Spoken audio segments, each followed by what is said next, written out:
मोटू के चक्कर में पतलू फंसा मुसीबत में। सभी जानते हैं कि मोटू और पतलू की जोड़ी एक दूसरे के साथ जितनी मस्त है उतनी ही मुसीबत में डालने वाली भी है। लेकिन एक दिन ऐसा हुआ जब पतलू ने खुद ही मोटू के चक्कर में फंसकर मुसीबतों का सामना किया। यह कहानी तब की है जब पटना के बाजार में एक नया व्यापारी आया था जिसका नाम था चतुरलाल। चतुरलाल एक बड़ा जादूगर था और उसके पास एक ऐसा जादुई घड़ी थी जो किसी भी चीज को हिलाकर उसे दूर ले जा सकती थी। वह घड़ी बेहद शक्तिशाली थी और चतुरलाल ने यह खबर पूरे शहर में फैला दी थी। उसकी मंशा थी कि वह इस घड़ी को बेचकर खूब पैसा कमाए। मोटू, जो हमेशा नए खिलौने और जादुई चीजों के पीछे पड़ा रहता था, चतुरलाल की घड़ी को लेकर बहुत उत्साहित था। वह अपने प्यारे दोस्त पतलू को लेकर चतुरलाल के पास गया। पतलू भाई, ये क्या है? जादू की घड़ी? क्या यह सच में किसी चीज को हिलाकर दूर ले जा सकती है?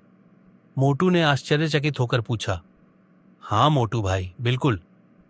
यह घड़ी जितनी शक्तिशाली है उतनी ही महंगी भी। लेकिन यदि तुम इसे सही तरह से इस्तेमाल कर सको तो तुम दुनिया भर में घूम सकते हो, चतुरलाल ने मुस्कुराते हुए कहा। पतलू ने कुछ सोचा और कहा, मोटू, हम इससे कुछ नुकसान नहीं उठाना चाहते। यह घड़ी बहुत महंगी हो सकती है, तो क्यों न इससे कोई चालाकी ना करें। लेकिन मोटू ने पतलू की सलाह नहीं मानी। वह तुरंत चतुरलाल से जादू की घड़ी खरीदने के लिए राजी हो गया। चतुरलाल ने घड़ी के बदले मोटू से ढेर सारे पैसे ले लिए और घड़ी उन्हें दे दी। जैसे ही मोटू ने घड़ी का इस्तेमाल करना शुरू किया, उसने एक के बाद एक कई चीजों को हिलाकर दूर भेज दिया। एक पलंग, कुछ बर्तन और यहां तक कि पतलू का पसंदीदा किताब का बैग भी। मोटू, तुमने ये क्या किया? वह बैग तो मेरा था, पतलू ने चिल्लाते हुए कहा। तुम भी ना पतलू, मजे की बात है। अब देखो, हम इधर उधर के सामान भेज सकते हैं। सोच, हम दुनिया भर में एक ही पल में घूम सकते हैं, मोटू खुश होकर बोला। पतलू ने सोचा कि अब तो बड़ा संकट होने वाला है। घड़ी की ताकत से न सिर्फ चीजें जा सकती थीं, बल्कि लोग भी जा सकते थे। चतुरलाल की घड़ी में एक बहुत बड़ा राज था। अगर घड़ी का गलत इस्तेमाल हुआ तो वह सब कुछ जिसे दूर भेजा गया था कभी वापस नहीं लौट सकता था। मोटू, देखो, तुम फिर से कुछ उल्टा पुल्टा करने वाले हो। इस घड़ी को संभालकर इस्तेमाल करना जरूरी है, नहीं तो हमें बुरी स्थिति का सामना करना पड़ेगा, पतलू ने मोटू को समझाया। लेकिन मोटू ने एक ना सुनी। वह घड़ी से खेलता रहा।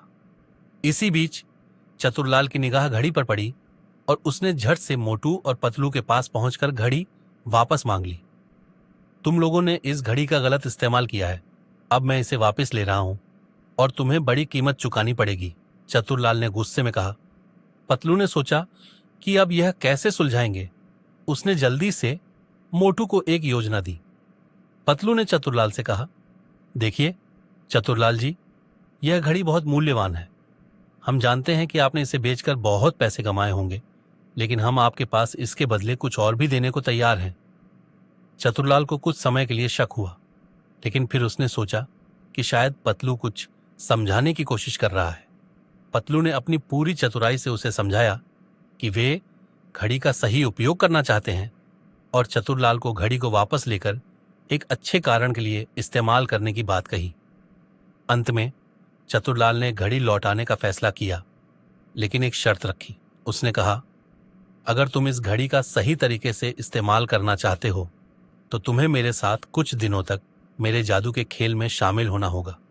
पतलू और मोटू दोनों ने सहमति दी और अंत में चतुरलाल ने घड़ी वापस कर दी। लेकिन इस हादसे से उन्हें यह सीख मिली कि कोई भी चीज अगर सही हाथों में न हो तो वह किसी बड़ी मुसीबत का कारण बन सकती है। इस तरह मोटू के चक्कर में पतलू एक बार फिर मुसीबत में फंस गया, लेकिन अंत में दोनों ने मिलकर सब कुछ सुलझा लिया और अपने मजेदार कारनामों के साथ अपने शहर लौट आए।